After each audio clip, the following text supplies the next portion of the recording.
ರಸಮಂಜರಿ ಕಾರ್ಯಕ್ರಮ ನಡೀತಾ ಇರುವಾಗ ನೋಡುತ್ತಿದ್ದಂತೆ ವೇದಿಕೆ ಮೇಲೆ ಲೈಟಿಂಗ್ ಟ್ರೇಸ್ ಉರುಳಿ ಬಿದ್ದ ಘಟನೆ ಬೆಳಗಾವಿ ಜಿಲ್ಲೆಯ ಮೂಡಲಗಿ ತಾಲೂಕಿನ ರಾಜಾಪುರ ಗ್ರಾಮದಲ್ಲಿ ನಡೆದಿದೆ.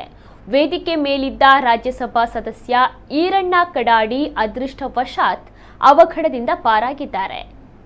ರಾಜಾಪುರ ಗ್ರಾಮದಲ್ಲಿ ಚೂನಮ್ಮ ದೇವಿ ಜಾತ್ರೆಯ ಅಂಗವಾಗಿ ರಸಮಂಜರಿ ಕಾರ್ಯಕ್ರಮವನ್ನು ಏರ್ಪಡಿಸಲಾಗಿತ್ತು. ಕಾರ್ಯಕ್ರಮ ಉದ್ಘಾಟನೆಗೊಳ್ಳುತ್ತಿದ್ದಾಗಲೇ ಲೈಟಿಂಗ್ ಟ್ರೇಸ್ ಮುರಿದು ಬಿದ್ದಿದೆ. ಸುಮಾರು 20 ಮಂದಿ ಗಣ್ಯರು ವೇದಿಕೆ ಮೇಲೆ ಕುಳಿತಿದ್ದು ಯಾವುದೇ ಪ್ರಾಣಹಾನಿಯಾಗಿಲ್ಲ. ಇಬ್ಬರಿಗೆ ಸಣ್ಣ ಪುಟ್ಟ ಗಾಯಗಳಾಗಿದ್ದು ಸ್ಥಳೀಯ ಆಸ್ಪತ್ರೆಗೆ ದಾಖಲಿಸಲಾಗಿದೆ. ಘಟಪ್ರಭಾ ಪೊಲೀಸ್ ಠಾಣಾ ವ್ಯಾಪ್ತಿಯಲ್ಲಿ ಈ ಘಟನೆ ನಡೆದಿದೆ. ಘಟನೆಯ ಕುರಿತು ಪ್ರತಿಕ್ರಿಯೆ ನೀಡಿರುವ ರಾಜ್ಯಸಭಾ ಸದಸ್ಯ ಈರಣ್ಣ ಕಡಾಡಿ, ಲೈಟಿಂಗ್ ಅಳವಡಿಸಿದ್ದ ಕಂಬ ವೇದಿಕೆಯ ಮೇಲೆ ಉರುಳಿ ಆಕಸ್ಮಿಕವಾಗಿ ಅವಘಡ ಸಂಭವಿಸಿತು. 3 ಗಾಯಗಳಾಗಿದ್ದು ನಾವೆಲ್ಲರೂ ಬಚಾವಾಗಿದ್ದೇವೆ. ಗ್ರಾಮದ ಜಮೀನಿನಲ್ಲಿ ಕಾರ್ಯಕ್ರಮ ಇಟ್ಟುಕೊಂಡಿದ್ದಕ್ಕೆ ಈ ಅವಘಡ ಸಂಭವಿಸಿದೆ. ಸ್ವಲ್ಪ ಆಯ ತಪ್ಪಿದ್ರೂ ವೇದಿಕೆ ಮೇಲಿದ್ದ ಗಣ್ಯರ ಪ್ರಾಣಹಾನಿ ಆಗ್ತಾ ಇತ್ತು. ಜೊತೆಗೆ ವಿದ್ಯುತ್ ಅವಘಡ ಕೂಡ ಸಂಭವಿಸುವ ಸಾಧ್ಯತೆ ಹೆಚ್ಚಿತ್ತು. ದೇವಿಯ ಆಶೀರ್ವಾದದಿಂದ ನಾವೆಲ್ಲರೂ ಪ್ರಾಣಾಪಾಯದಿಂದ ಪಾರಾಗಿದ್ದೇವೆ ಎಂದು ಹೇಳಿದರು.